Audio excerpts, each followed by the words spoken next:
Okay, cool.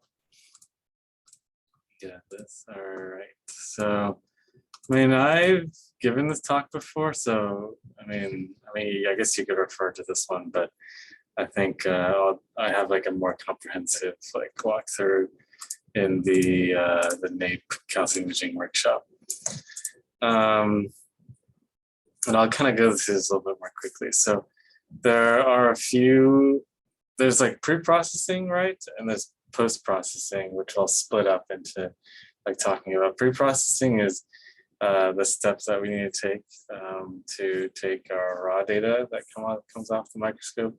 And then the end goal is to be able to extract for each cell or each structure time series, like a one-dimensional time series, that we can use to then like relate the different events to the activity of each cell or structure. And there are a bunch of like open source, like freely available packages that you can use to perform these the pre-processing.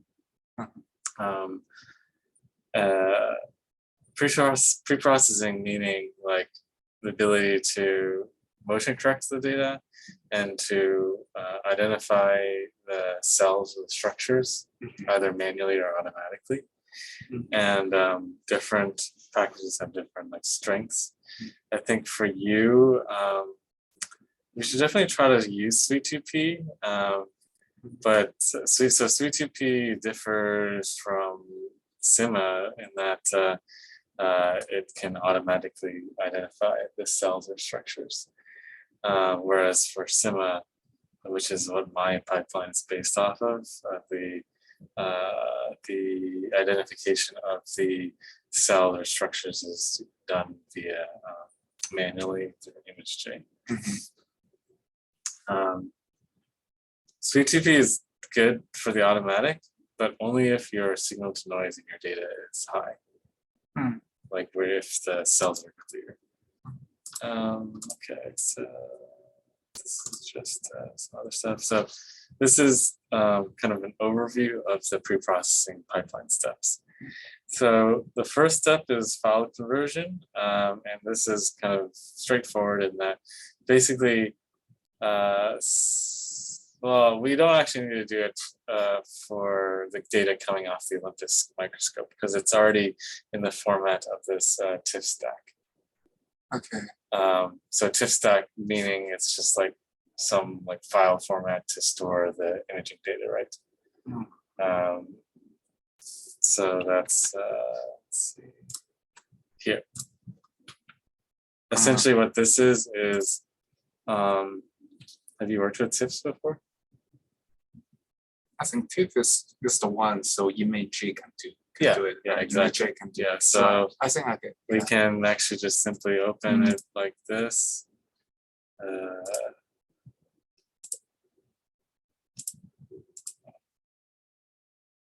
So it's. I have a better. I want to do this. I'm going to just transfer this over to.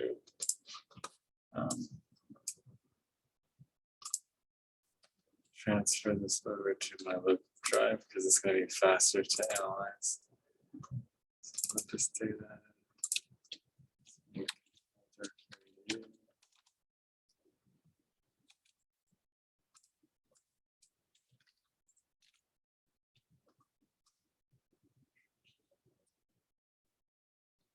Okay. And what I can do is go to ImageJ, open.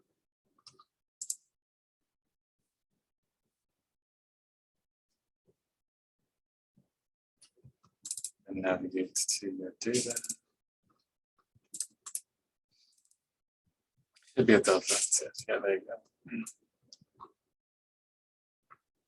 Oh, okay. I see what's happening. All right, so the way that these data are formatted is the first few frames, the first portion of the frames is your red channel, and then the second portion is your green channel. You see that? See how it changes? I see a change. Yeah, so then what we're gonna wanna do actually is split that up. So I think what we can do,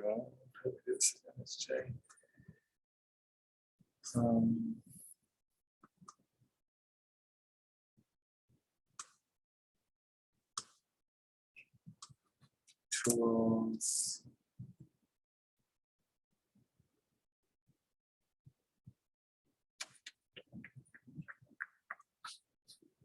Okay, I want to do this in Fiji because Fiji has the functionality to do this.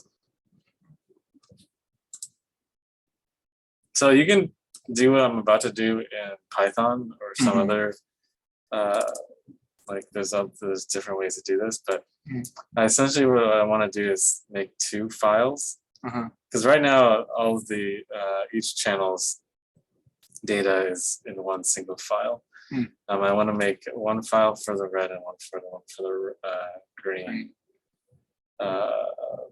because we want to motion correct those and signal extract independently.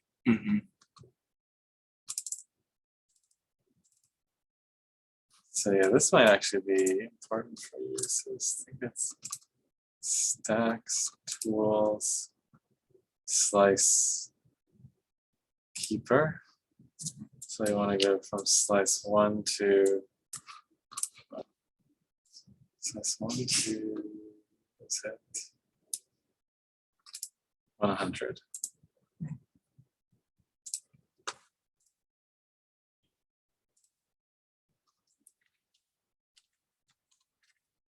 In increments of 1. So that's just going to give you all the red channel. And then we go back here and then go to stacks, tools, slice keeper again. And then this is 101. Yeah, exactly to 200 increments of that. So then I have that. So let's save this. Save as that's it.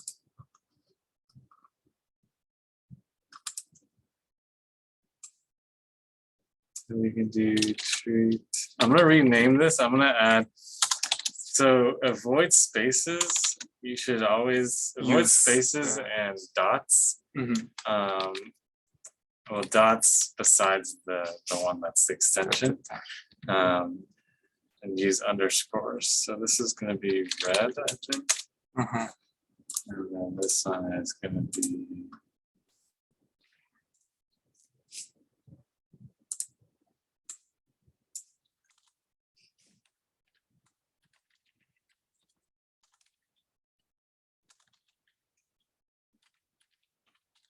you can name it whatever you want. Okay, so we can close this. So yeah, now we have that, which is good. Okay, so that was a little bit of a side, but that's essentially what we just did. What your version of file conversion is, right? Yeah. Basically, taking your raw data and turning it into a format that is compatible with the downstream steps. So next step is motion correction. So that is basically shifting the frame such that it corrects for any like motion of your sample, which I don't think there's really much of in yours, which is good. So this is like an image frame average data set where there was a lot of motion, and then once you perform motion correction, it looks like this. But suppose we need to do that, so how do we do that? We just so that's in the pipeline. I'm just showing you like the overall like, intuition of everything right now. And then there's ROI segmentation, which is the drawing of the like determining which pixels in your image correspond to which cell or structure. And then finally, like getting the time series. So that's in the simplest form is just to average across all the pixels for a given ROI. There's something called neuropilic correction, which I'll explain to you like shortly. I'm not going to go through this because you can just like listen to it via my talks and stuff. It's just like how motion correction is done in some of the algorithms. One thing, well, this is relevant. Basically, there's different types of motion. There's like the rigid motion, which is frame like shifting of the whole field of view. But then there's also non-rigid motion, where it's like parts of the field of view or parts of the tissue move more than the others, which I think there's going to be less of for slice because I don't think there's as much of There's a lot of that unless tissue. yeah, I mean there's not that much motion period. But I guess I can imagine that if you have your slices like this and your horseshoe, because you have a horseshoe, right? Like this, probably the tissue that's underneath the places of contact move less than the areas that are not in contact. So I mean, it could be relevant to this non-rigid motion. So this is before motion correction. This is after motion correction. So I think for some algorithms it does a decent job at correcting for motion. Okay, so region of interest selection. I'll show you how to do that later. Signal extraction, pretty simple. You just do pixel average, right? Yeah.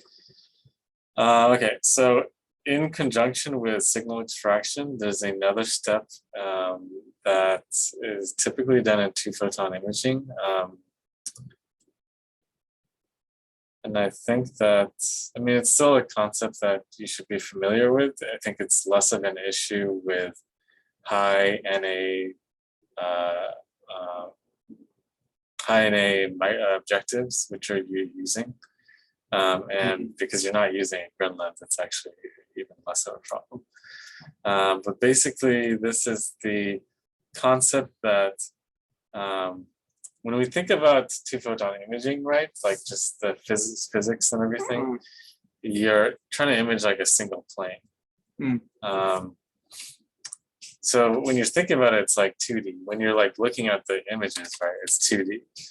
But in actuality, just by like optical fundamentals, related to optical fundamentals, your excitation, your laser excitation area that you're exciting in the tissue is not two-dimensional. And it's actually three-dimensional in that there's some spread in Z, even though when we think about two-photon imaging, it's a very high resolution. When the laser passes through all these optical components, and then as well as like parts of the tissue and like the immersion medium, it can expand the Z resolution. And sometimes it can be on the order of 5 to 20 microns, which can get to the size of the cell, maybe beyond it. So in some cases, maybe you might not be exactly in the middle of the cell. It might be offset a little bit. And sometimes there could be processes from other cells or something that is contaminating the signal at a particular pixel or cell, right? So we need to correct for that to a certain degree. Some very crucial concept here is that neuropil's contamination, all of that is unresolved fluorescence. Unresolved meaning this is all in focus, right? Or like part of your cell is going to be in focus. All of this is like unfocused light that's contaminating. So when the laser is scanning across your sample, like it's collecting fluorescence for a corresponding pixel, right? Right. So it's collecting the fluorescence above and below Mhm. like according to this resolution, right? Yeah. But it's summing all of those photons. Mhm. So the majority of those photons that are collected are at the cell, right? Mhm. If it's in focus. Mm. But it's still collecting fluorescence from above and below that could be contaminated by Yeah. your neuropill. Mhm. So because most of the photons come from the cell, Mhm. the cell is going to be most clear, but the out of focus like structures are just like added signal. That's what I mean by unresolved, in that you physically can't see it. You have to, because of that, you need to estimate that contamination, because you can't calculate it on a pixel by pixel level unless you like actually knew like where the processes were. I see. So other people have tried to figure out how to estimate this neuropill contamination. And basically what they found out is that if you take a donut, like ROI around your cell, you can kind of approximate the neuropill contamination. It is because the neuropill is something like twisted somewhere. So Yeah. if they are going here, you can tell. Okay, so yeah, I think that's part of the concept. Is that you can loosely estimate that contamination for a given cell by just looking at taking like the average around the neighbor, right? And this neighborhood doesn't have to be the Z stack, or is this just the Z stack neighborhood? No, it's not. This is not taking into account Z stack data. This is just. Wait, sorry to say that again. Maybe so like 2, 3, 4, 5. So are they like calculate the same line of the one, the same section, or because the data that we're collecting here is all single plane data. Yeah. I see. Yeah, because we're working with single plane data, but the concept extends. Like biologically, this neuropill contamination phenomenon is in 3D. But because we're only collecting 2D information, we have to just estimate. Right. So Charles, so one question. So we're seeing this, right? So this section we're seeing, so it's this, right? Yeah, exactly. From the top. Yeah. I see. Okay.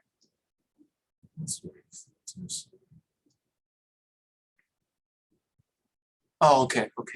When they, because I see. Yeah. I think I see. But I don't want to spend too much time because it's actually, I don't think it's a huge issue for you. Okay, so now with these fundamentals, we can move on to the actual analysis. Do you want to follow along? Sure. Yeah. With your computer or something? Because let me think about this.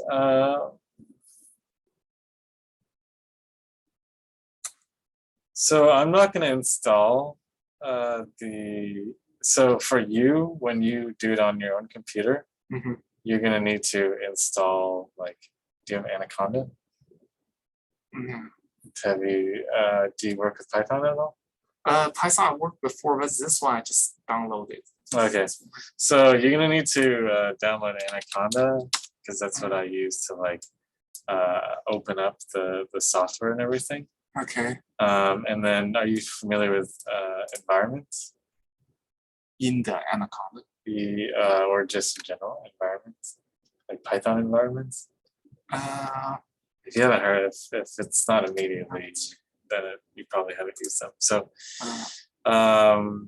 so I think Charles, maybe it's better for you to just demonstrate everything and just record it, and I can. Yeah, that's what I'm trying to do. I can do slow by myself later.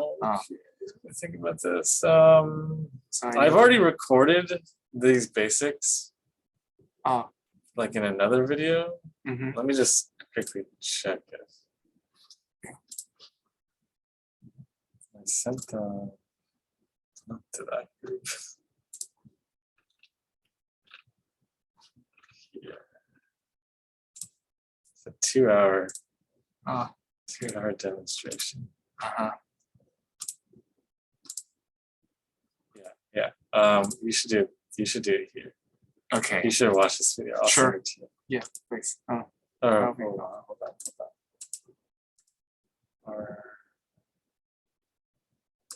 This is a post-processing one. Should I do pre-processing?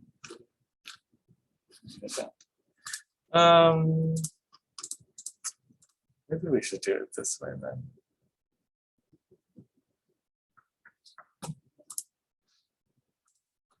Okay. So let's just go to my GitHub. So the relevant code for the pre-processing pipeline is here. Mm-hmm. Late imaging analysis. I can just send it to you.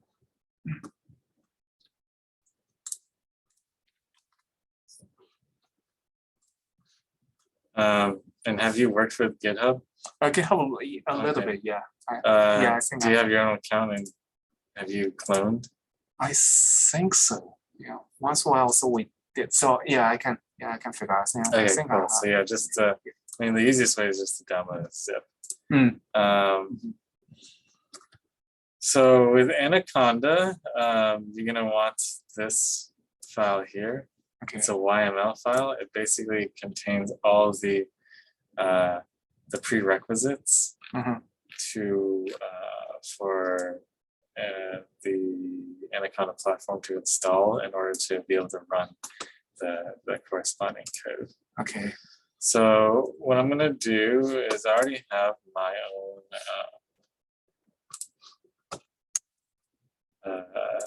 I have like this repository on my local computer, and I'll work through that. So once you have Anaconda installed, it's pretty straightforward. You're gonna want to open up Anaconda prompt, and then you're going to want to do. Well, I think I have the instructions here. Oh, you should go through this here. This, oh yeah. Go through all these directions and you'll be able to like install everything. So I'll just quickly kind of do some of this. It even shows you how to do install Anaconda and everything. So we're at this step. So we're gonna do, I don't think I need to do this because that's already updated.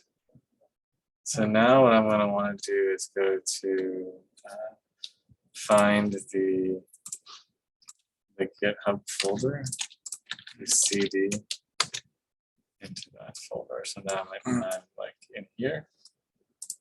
So that's what I just did here, kind of. And then I'm gonna create a new environment using this. I think I should just be able to right click and then it will paste it in there. So I did copy, just right click. If I do this, then, oh, I did not want to do that because I already made it. Let's just do test. Okay. So what this line of code is doing is it's saying create a new environment named this here using the YML prerequisites. So now what an environment is you know how, I mean, you've used Python before, so you had all these, you've had to install packages, right? Like pip install. Yeah. So I'm not sure exactly how you did that before, but if you just did it like straight out without making an environment, you'd install all those packages to the main like Python like folder structure, right? The environment is nice in that you can have multiple environments where you can have different Python versions as well as different packages and different package versions installed. Okay. so that you can have different projects that require different Python or package versions.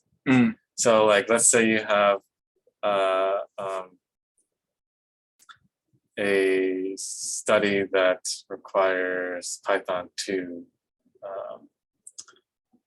and like certain packages that are important for image processing. Okay. And then you have another packet, you have another, what's this not going? You have another study that requires Python 3 and you're wanting to do gene editing and stuff. Okay. Then you'd have different environments with different packages and stuff. Yeah. That's what we're doing here. I see. Okay.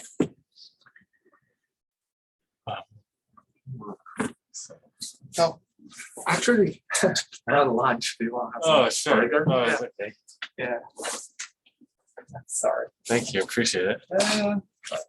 Where did you get that? The cafeteria. Oh, over here? Waffle, wines, bread. No, in the medical, whatever, medical center. Okay. Do you want regular fries or waffle? It doesn't really matter to me. You can choose. Okay. So let's set it waffle. That's waffle. Yes, they always do wrong. Oh, it is wrong. Yeah, that's fine. Nice. Do you like this? Do you like this area? Yeah, I do. I always go there. It's lazy. Well, not too bad. Do you always bring your food? No, all the time. But, okay. Yeah, sometimes. Yeah, today I just have like some rice. Yeah, random stuff. So yeah, this might take some time. It's installing all these packages. Sometimes, though, if it gets stuck for a while, you can just press enter. Okay. And it might like finish up. So the idea is that once it's all installed, you see how it says base right here? Yeah. Base is the first environment that comes with Anaconda. Okay. It's like the landing, like. And I mean, you can install whatever packages you want in base, but I would recommend just keeping it clean. Okay. And then just making another environment, like as we just did for other projects. Okay. So we've made it, right? Yeah. An environment with all these packages, but we can't use it yet. We need to activate it.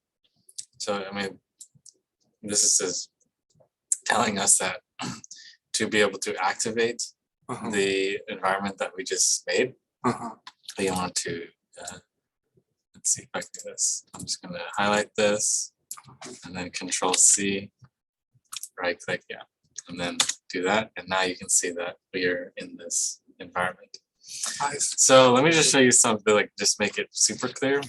I can do conda deactivate, and that'll take me back to the base. If I do pip freeze, this is a command to just show you all the packages that are in here. Oh, okay. See, this list is, okay, shoot, it's pretty long, but you'll notice that if you pip froze the stuff in the base, then you went to kind of activate this and you did pip freeze, you'll notice that these are going to be different. So let's see, XLRD. Okay, so I do have it here. Yeah, you can see that there's some other ones that we don't have. XL wings. I don't think we have XL wings in this one. Yeah, no XL wings. So different packages in different environments, right? Okay. So now we should have everything that we need to be able to run my preprocessing pipeline. So now what we want to do is, there's a few other things. So, okay, we've kind of activated the environment, but now we need to actually, so we most of the packages that are required have been installed using the YML. Yeah. But there's a few other ones that need to be installed like kind of manually. And those files are here. These two here. These are like the install files. Okay. So we need to run this pip install, and it references these two files. Because, okay, yeah, so it's installed. Because when you install using this YML file, it pulls from the internet. Yeah. These two are not available, readily available on the internet. Okay. So I have the install files downloaded already for you. Okay. Okay. So now we should now be okay. There's one more thing. Pip install sim. So let me do pip install.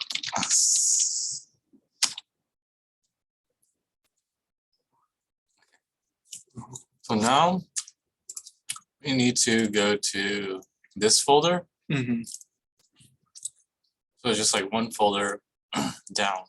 Yeah. So we can just do cd NAPECA. Now we're in that folder. The file that we are interested in is this GUI.py. Yeah. So we would do Python, and I think it's just GUI.py.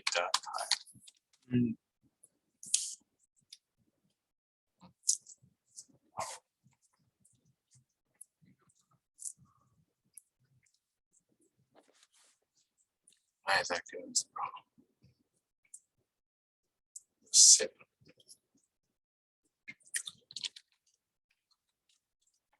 That's a new error that I haven't seen before.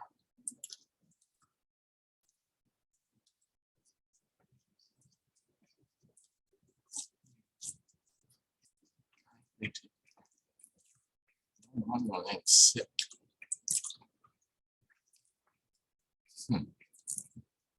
These are the Python versions. That's upgrade to much stuff. No, we need Python too.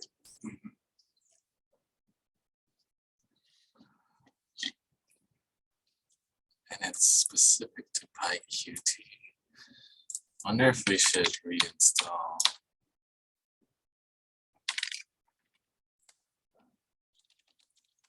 Quickly try reinstalling this.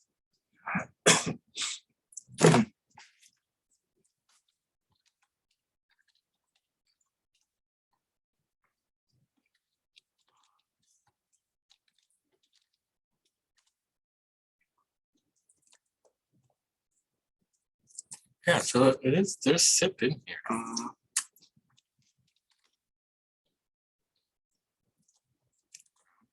Try doing this again.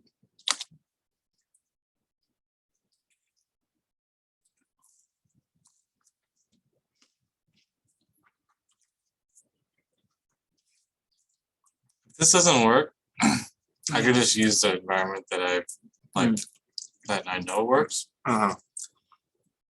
You might actually not run into this problem. Okay. Okay. About.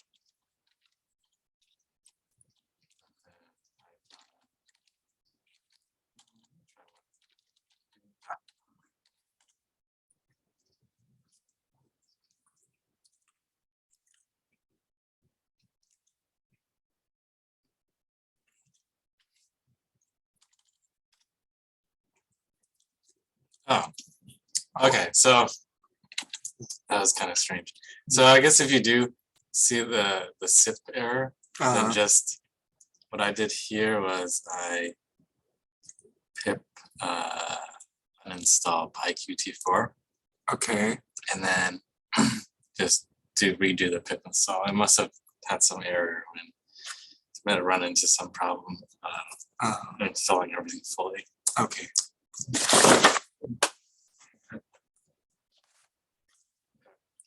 So this is like the graphical GUI to, or that's redundant. It's a graphical interface to to be able to do all the pre-processing. Okay. So the way that you start, I think, let's see. Yeah, you can click the I need help to like for directions and stuff. Oh, okay. But I already have some sample data sets that you could like analyze and run through. It's in here. But I'll just show you how to, if you click this start pre-process, it should run through everything. Okay. But let's just do it for your data.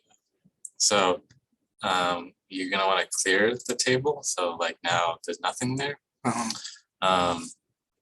And then what you're gonna want to do is browse file. And then it's gonna start out in like the sample data one. So you have to navigate to your data. Yeah. So now you have the file name and the file directory listed here. What you're gonna want to do is set the sampling rate. Sampling rate I think is 6, right? So these are default values for how much motion the algorithm should expect there to be in the data. Okay. I think because there's not that much motion, you can just set this to 5 pixels. This is in pixels. Oh, okay. Something that you can do is open up your data in image J, and then just like by eye figure out like how much motion you're expecting. So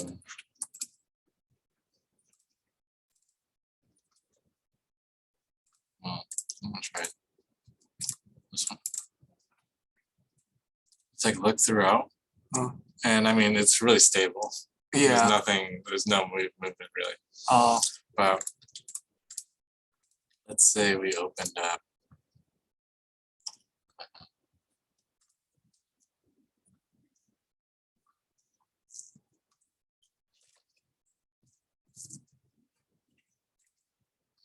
let's go to the sample data.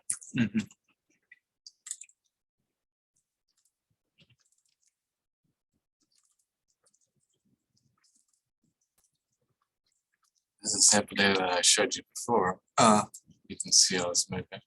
Okay. So you kind of want to find the set of frames where there's most amount of motion.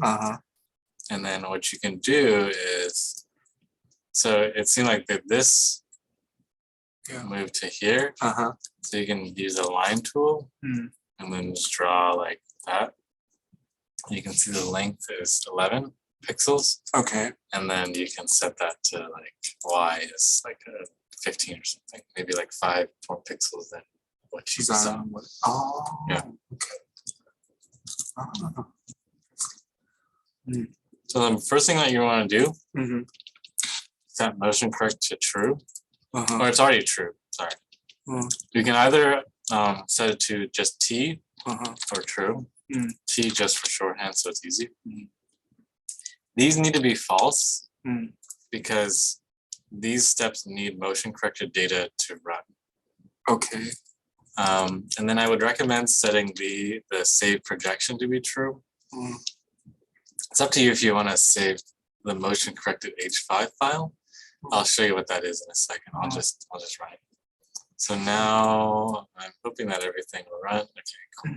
So it should show like what steps that it's running right now. So it's performing motion correction. And then once it's done, it'll say, I think it should say all done. So Charles, one question. So the 50 you said, how to say that? So is that's just a prediction for that cells move across the frames, right? Yeah. They move. This one move like 20 times, for example, but at most they're moving like this. Yeah, it's the estimation at most. Okay. Yeah. Oh, I see. So you can use like any cell or structure to estimate that. You just want to kind of get the sense of the maximum amount of displacement or movement that you expect. Okay. Okay, so this is all done. I think for a short session like this, oh, oops, I used the wrong. I used the one that's combined. Oh. So this is good. This is a good demonstration though, because let's say we don't want this, we can clear a table. As opposed to clicking this and then have to re-navigate through everything again, you can do set browse directory. Okay, it's kind of frozen. Should unfreeze.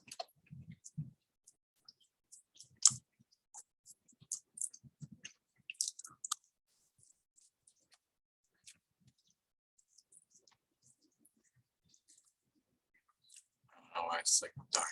Oh, I might have to restart it. Maybe because of my computer.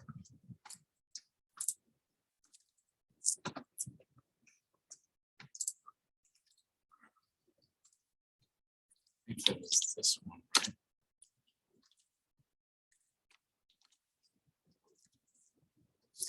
Okay, so let's do that again. We can set the browse directory and just keep it there.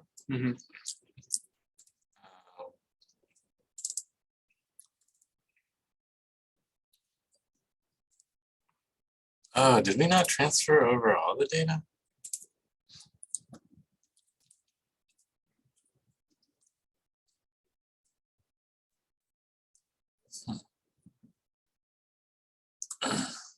Oh, I'm done.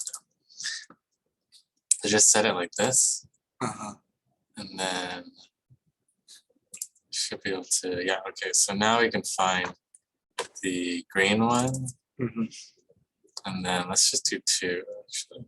So now we should go directly to that same folder. So now we have 2 files.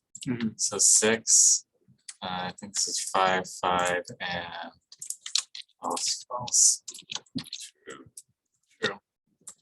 And then what you can do is, if you have multiple rows, you can duplicate the same value across rows. I mean, it's not super efficient, like with just two files, but if you have like many, then you can duplicate them for multiple. And then we'll do start preprocess. And starting to output some files for this. And I'll explain what these different files are. So by the way, so the picture, so you just used that one was also 2 photon imaging, right? Or that's a confocal imaging. The one. The one I was just using here. With 2 photon. Just 2 photon, and also like 25 times. This was in vivo. Oh, this was. This is very clear. Well, it's because yeah, it's because this was in Cortex. Okay. Oh, and yeah, it was in Cortex, and I mean the G-Camp is just like very strongly expressed. Okay, so now we have a bunch of files, right? The ones that are kind of relevant are, do you know what H5 file is? You might not. H file is just yet another data format. I guess it's kind of similar to TIFF. It's just like the contents are formatted differently. And it's just, I feel like you can work with this a little bit more easier in Python because you're able to load in just portions of the data without loading everything in memory. So the way you can open up these H5 files is import HDF5, and then I hope the motion correction.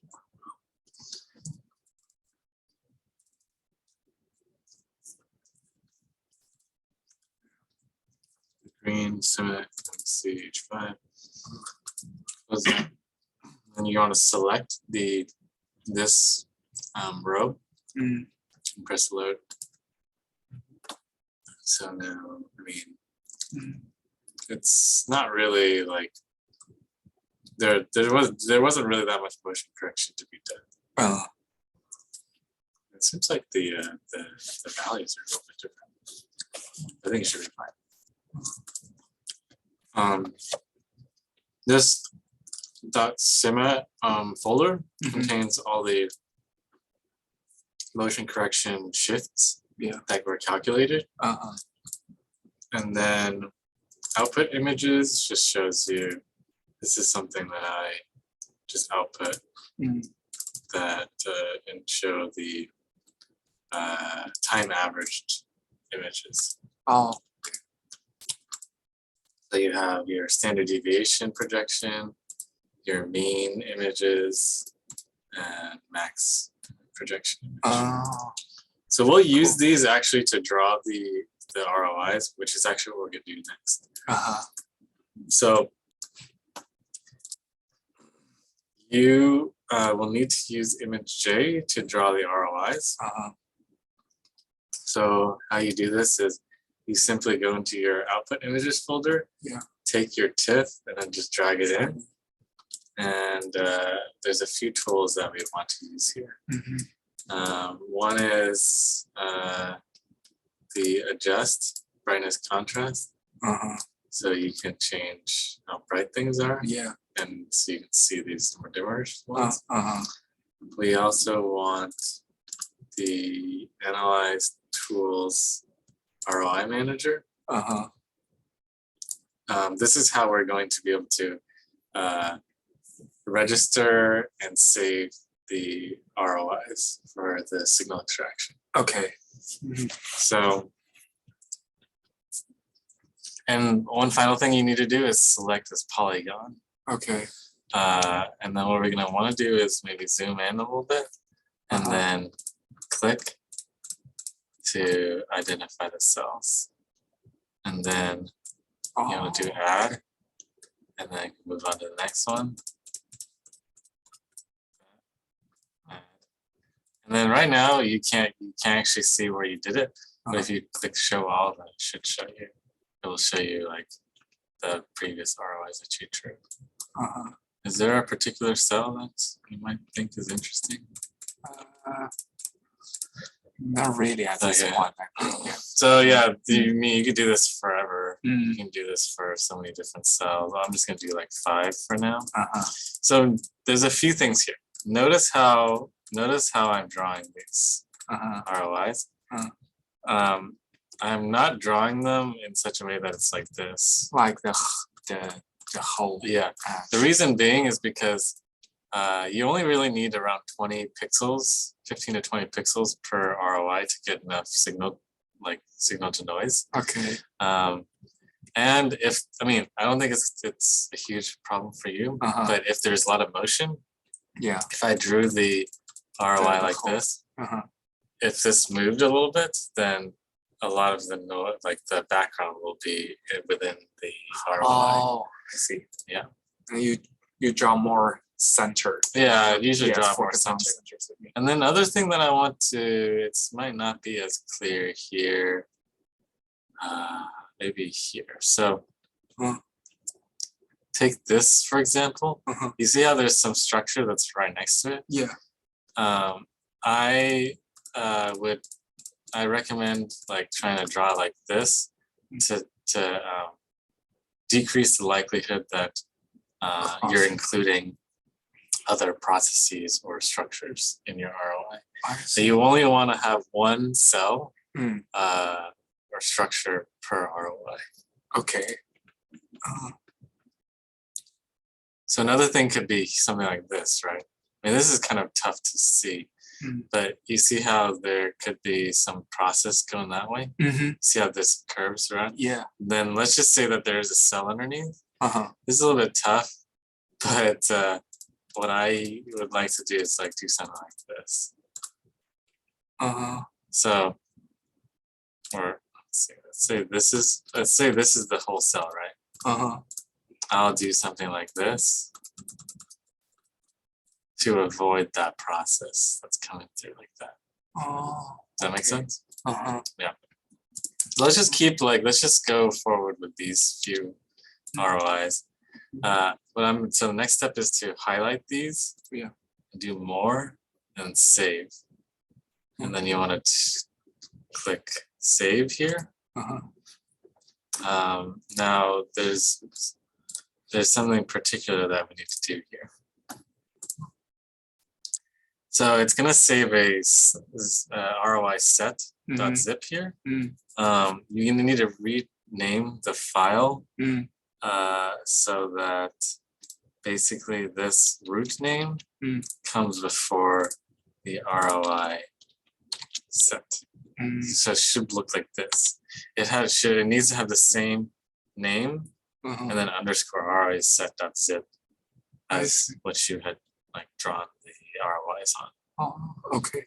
And then let's just, for cleanliness sake, let's just make a whole nother folder for this, this, green.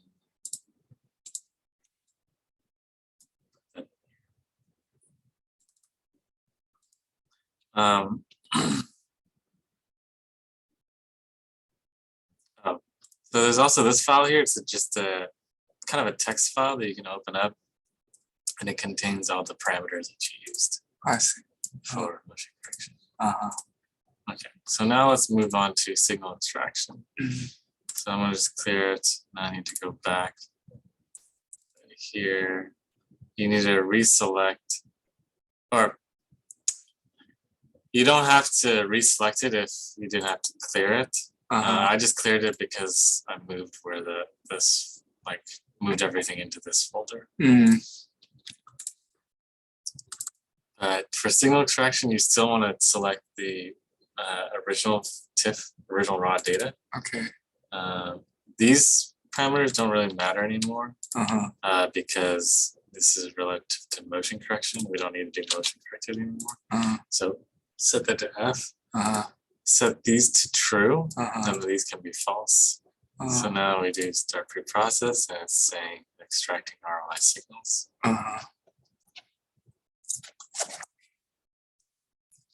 So a few other things. It's running really quickly now. But when you start to analyze data that are like a gigabyte or more, they can be a lot slower. So I think it's 10 minutes per gigabyte. So so with your 1 gigabyte files, expect the motion correction to take 1 or 10 minutes. And then I think for a signal extraction, depending on how many cells you have or ROIs, it can also be kind of similar to that time.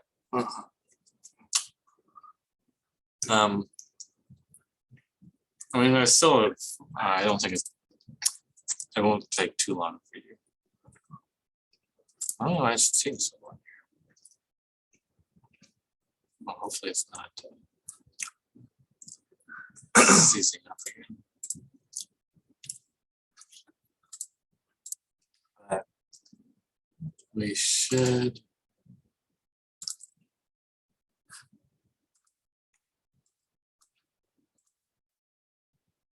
Let's wait for like a few more minutes. Okay.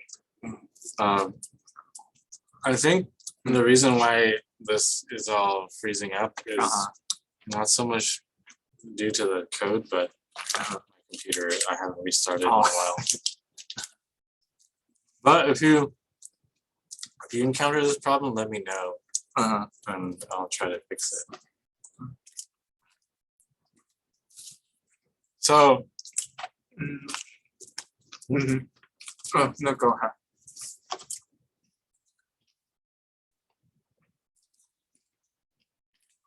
the other thing that we need to start thinking about is your manipulations and event data. Mm-hmm. So what exactly are you like doing? Like, I mean, the data that we get from this pipeline is essentially the signals, right? Yeah. But we want to relate those signals to some sort of event. So, or how do you envision once you have the signals from the cells, like what are you trying to do? So, so this is very simple. So this is for sensor. We just want to see the fluorescence labeled cell can release the peptide which to generate a flash signal. Because now we don't have that fluorescence here, which we don't know which cells which cell. But later, so we're gonna label the whatever peptide neurons, like the kappa neurons, with fluorescence, and I have the sensors, which is the red, and it's gonna give us the red signal when the peptide is released. So right now in these data, would you expect there to be any? I actually expected, yeah, something, because I just added a peptide, so on the slides. At least for this recording, I don't really see too much activity, change. but I guess we'll see. Yeah.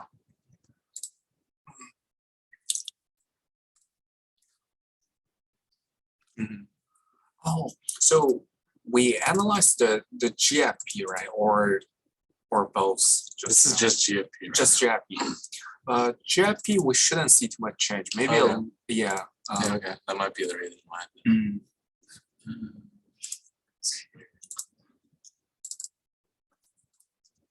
Doesn't matter what these are. I'll just set it to what we had before. Oh yeah, so it's actually when it says working, it happens really quickly. Oh, okay. At least for these data. All right, so this is what we get. For downstream analysis, this is the file that you're going to want to use. Okay. This is the neuropil corrected signal. So this is a NumPy file that basically contains your it's an array where the y-axis is your ROIs and then the x-axis is time, and the values are the activity. Oh, I see. The fluorescence.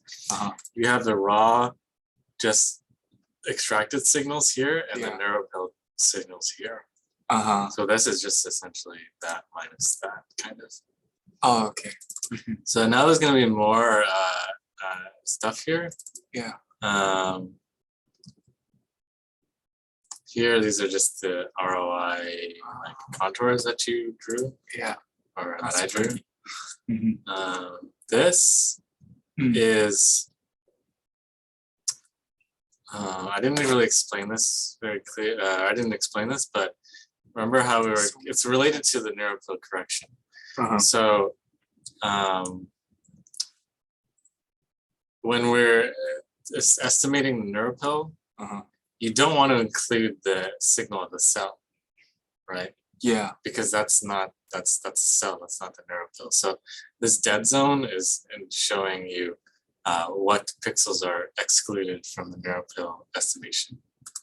And then neuropil weights is where you can see where the what pixels are being used to estimate the neuropil response. Oh, okay. So you can see that the bright areas in white here are the weights for the for each pixel calculating the neuropil. So it's actually kind of a Gaussian weighting where the pixels that are closest to the cell are contribute most to the neuropil estimation.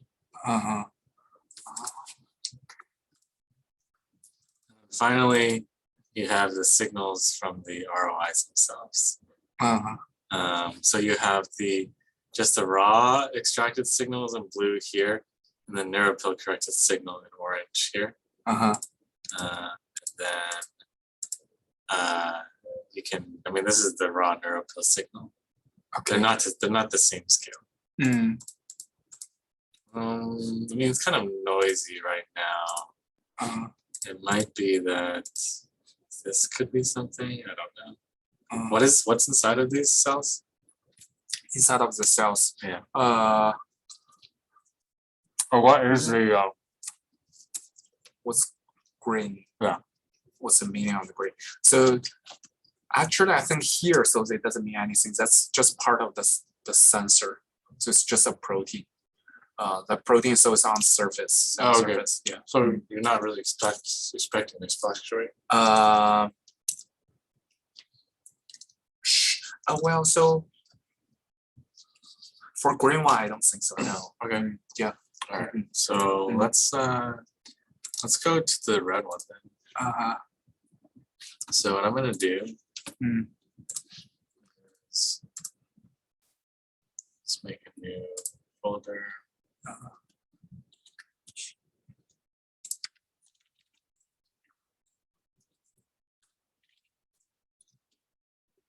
And move red data.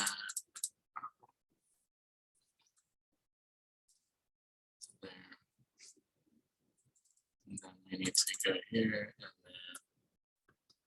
then do something a little bit different here. Still gonna use. I kind of like the.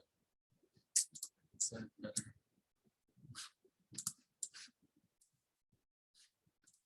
I like the standard deviation the most. And then what we can also do is import the HDF5 so we can see any fluctuations in time.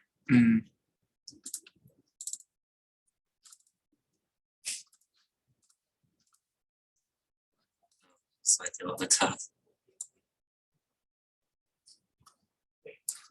What we can also do is go to image, stacks, tools, group Z project, set this to 4. So this is going to do a rolling average across. So hopefully it's going to look a little bit better. Get a brightness contrast. That's tough. I guess this SNR is kind of slowish, but we can just use this. So you can use like the HDF5 to see any functional like changes over time. But I think for now we'll just use this. So again, we can bring our ROI manager back. Oh, one other thing I needed to note down is that this is a specific ImageJ version. It's 1.52a. I'll send you this because it's this analysis pipeline requires this specific version or earlier. Okay, so let's go and draw some ROIs.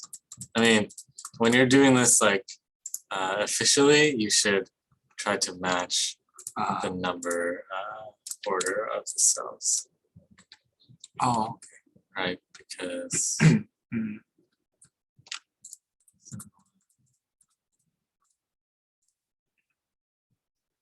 so this could be one.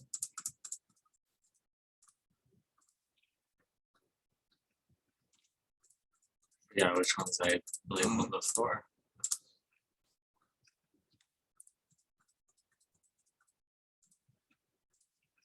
I think what I'm going to do is I'll just do a big piece.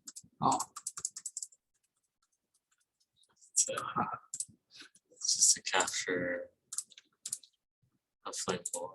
So you can save. And we need to go back to this folder and update the file name. So now we should be able to go back here, set this to, wait, this is the wrong one. So we'll get rid of this. Browse file, go to the red TIFF, 6, 5, false, true, true.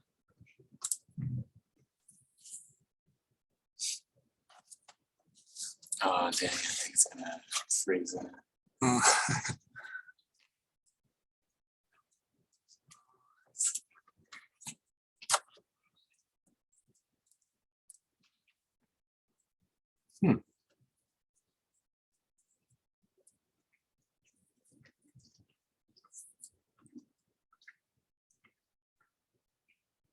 wonder if this is an error from this. Yeah, I'll look into this, and I'll look into why it's freezing. The first time that it's Has been doing this.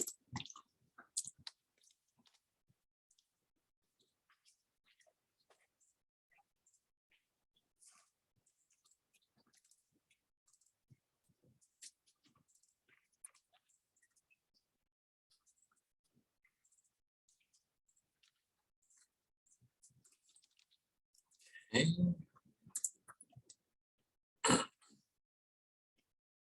Oh, so it is having problems with that.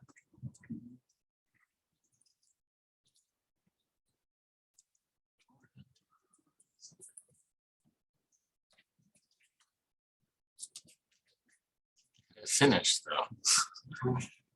Let's take a look.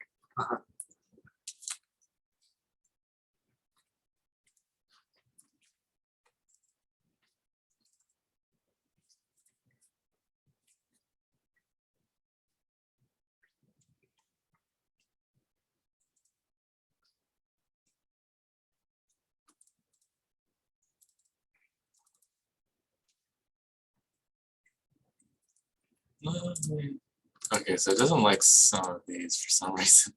I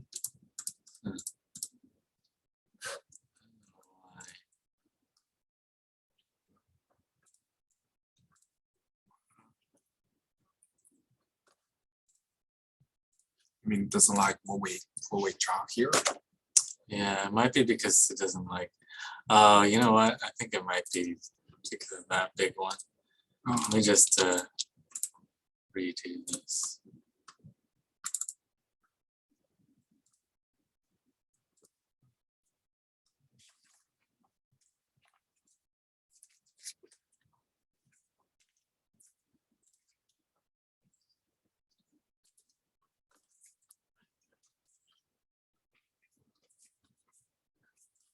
Let's rerun.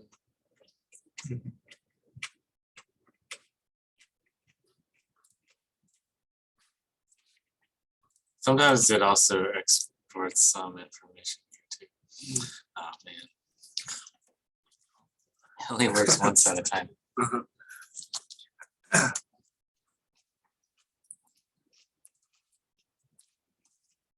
It would actually be the Anaconda prompt itself. Let me just restart the Anaconda prompt.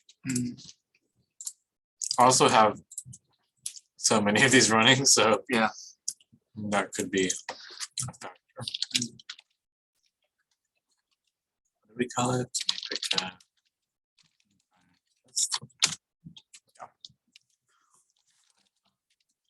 GUI.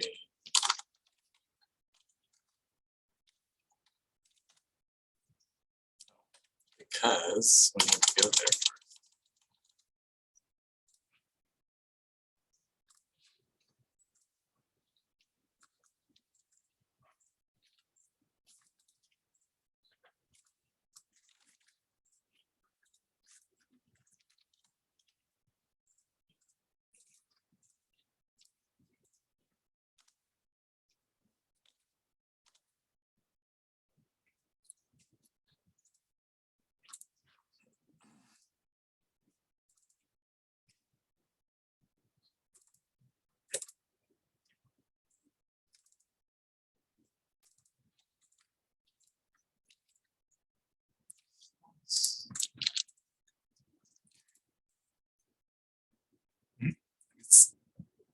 It's working out.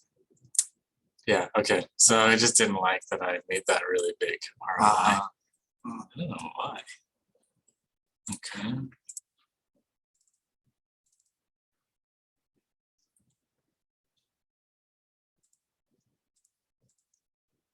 Huh. Well, maybe there's something. Oh, really? I mean, it's kind of tough. If there is, it's kind of low signal to noise, but there could be something here. Not sure.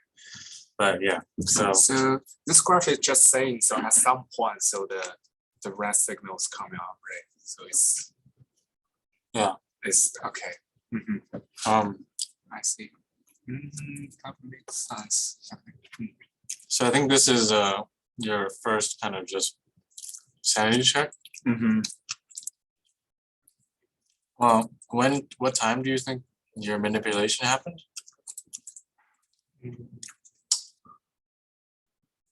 I truly don't remember a few minutes. Manipulation, you mean adding whatever the peptide to make the signal come out? Oh, that's very fast. That should be like 1 minute or something. Okay, well, this is in seconds and it's only 17 seconds, so I think it's, I don't know what. Oh, this is pre-treat? Pre-treat. So nothing's really happening. Yeah, we're looking at pre-treat. Oh, I see. Okay. So that doesn't mean anything. Yeah, okay. Well, I guess that's good to a certain degree. Yeah. So this is all pre-treat. Yeah, so how about this? I have an idea. So I've just kind of demonstrated to you how to do the whole pre-processing. Yeah. So the next thing for you to do is to get this running on yours. Yeah. And you should run on the actual manipulation. Yeah. Before we finish though, I want to show you the next 3 steps. So that's everything I've shown here. You hear is like self-contained and related to this repository, this pipeline. Okay. So the next steps would be to take your event information and relate it to the traces that we got, right? So all that next is in, I guess we don't really need the mask since we've been eating. Is in this post-processing one, which I've been updating. As I go. This is still kind of work in progress. Some of the scripts will should be like readily available to use.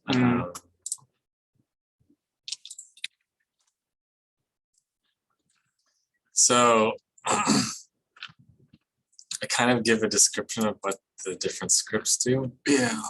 But they're in here. And let me just you would basically install everything as you did similar to the other pipeline, right?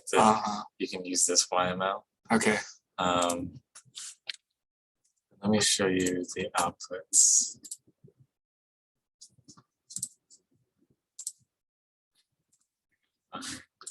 Is this one? No. It's a bunch of tabs. Okay, so this is my Jupyter. You've used Jupyter Notebook? No. Oh, okay. So I guess I could demonstrate that. So, but yes, this one I can just register and go into. Yeah. So what you would need to do is, so this is via the GUI, right? So the GUI is just from this Python like file. Okay. And that is run like using the Python, I guess, command line, like program that doesn't have like a GUI, like a visual part of it. Right. So other ways that you can run Python is via what programming languages have you used? So R a little bit. Okay, so you would R this RStudio, right? Yeah. So Jupyter Notebook is like similar in that it's a interface that utilizes. I'm not sure about better visualizing. Oh, okay. I mean, kind of. But the way that you would do it is these environments that I have should give you access to these. They should be installed, but you would do type in Jupyter Notebook. And then what it'll do is it'll open up a new window in your browser. This doesn't need an internet. Okay. It's just running through this prompt. I see. And now you can open up Jupyter Notebooks. Jupyter Notebooks is just another way to write Python code. Okay. So let me just close out of this because we don't want that one. So let me show you how Jupyter Notebooks looks like. Okay. So this is just how I've formatted it. When you open up a new one, it just looks like that. I see. And then you can write different code on import NumPy. And then NumPy, you can do stuff with NumPy. Oh, okay. Yeah, very similar to. Yeah. Yeah. Let me just delete this because I don't want it. So we're in this one. This is I'm skipping over one step, but I want to show you like the outputs of these plots. Right now, I'm referencing a file that is in the sample data. That's here. So here you can see these are all Jupyter Notebooks that we saw, and then sample data has these files. So I'm just going to run everything. So yeah, you can either run through these blocks by doing Shift Enter, and Shift Enter will like run through each block. Oh, okay. Or you can do restart and run all. It'll run everything. So now the outputs are going to look like this. Oh, it's still generating. This star means that it's still processing the code in this block. Oh, okay. So see how a number is shown up? That's Yeah. just the order of when she ran them. And so now what you're seeing here is that for this particular session, is with the mouse in vivo. The mouse is licking, and then we presented it with different types of stimuli. Okay. Like one auditory tone that was paired with no reward, and then an auditory tone was paired with reward. Okay. And then you can see all the trials and the activity heat maps. And then here's the trial averaged response. I'm not sure if you actually really need this because I don't know if you have multiple trials, but if you have multiple trials, this is available, and you can see each ROI's activity. Yeah. And then this is trial averaged heat maps for each condition. I see. Let me just clear this. I think I do, because later we will use the autogenetic to stabilize, so we can do different frequency or whatever, intensity. So another script that might be actually important for you is this one. See how it's just running through. Yeah. This one will display an interactive plot that shows the whole session's activity for each ROI here. And then you can also plot the different events. So here I'm just showing you all the events when when we presented the water or sucrose water to them. Now what you can do is zoom in and see how each event like relates to the activity. So this particular cell, you can see that whenever we presented the sugar water, there's a corresponding increase in activity. Whereas maybe this one, not so much. This one, you see there's activity even before the event. So yeah, this one might be helpful for you to just see like the whole session's activity. I see.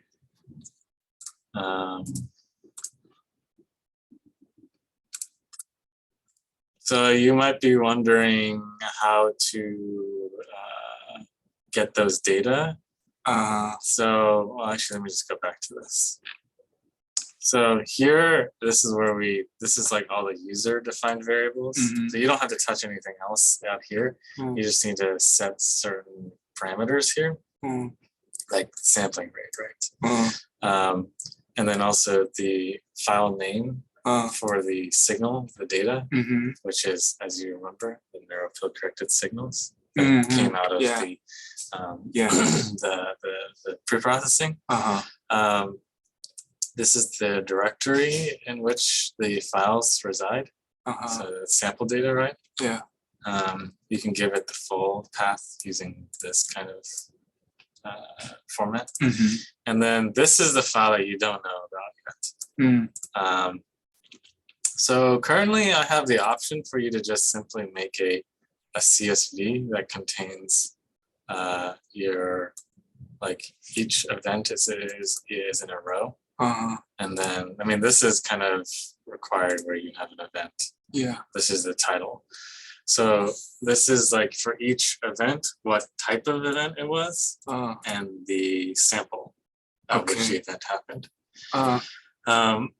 So you can just easily make this yourself. It's like a CSV. And then I guess the only pain right now is that you have to input the sample at which the event happened. It's not in time. So to get the sample, you need to take the time that it happened and multiply it by the sampling rate. Okay. As the image. Yeah.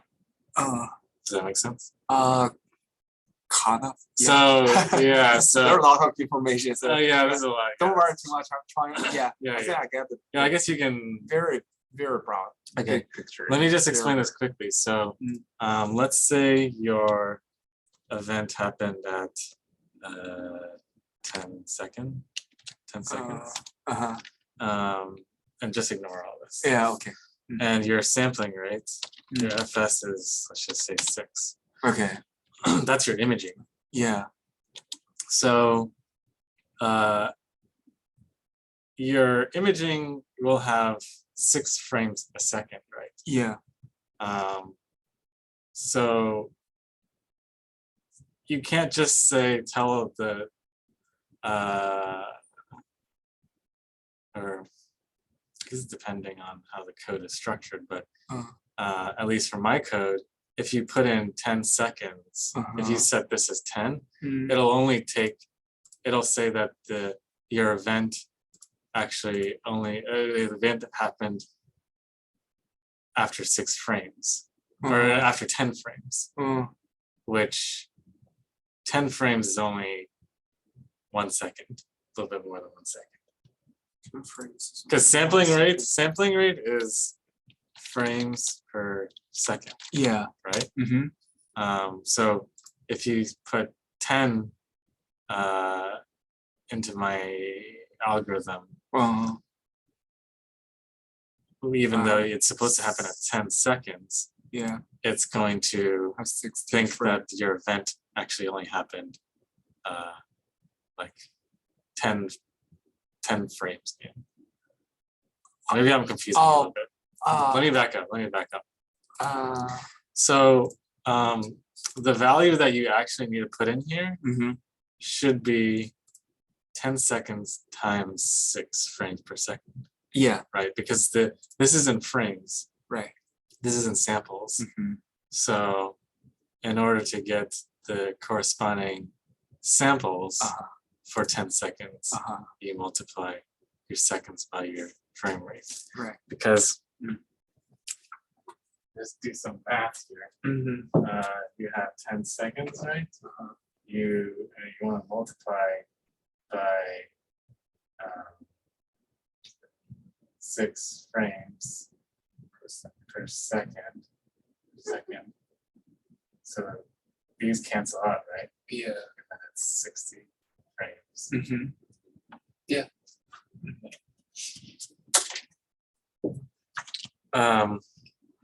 Yeah, that's kind of straightforward, right? Yeah. And then you just need to reference that file here, and it should be called. Well, I guess it doesn't matter what the name is actually. It's just as long as it's CSV and it's formatted like this. But when you download this repository, you can just go into the sample data and then just refer to that. Okay. Yeah. Yeah.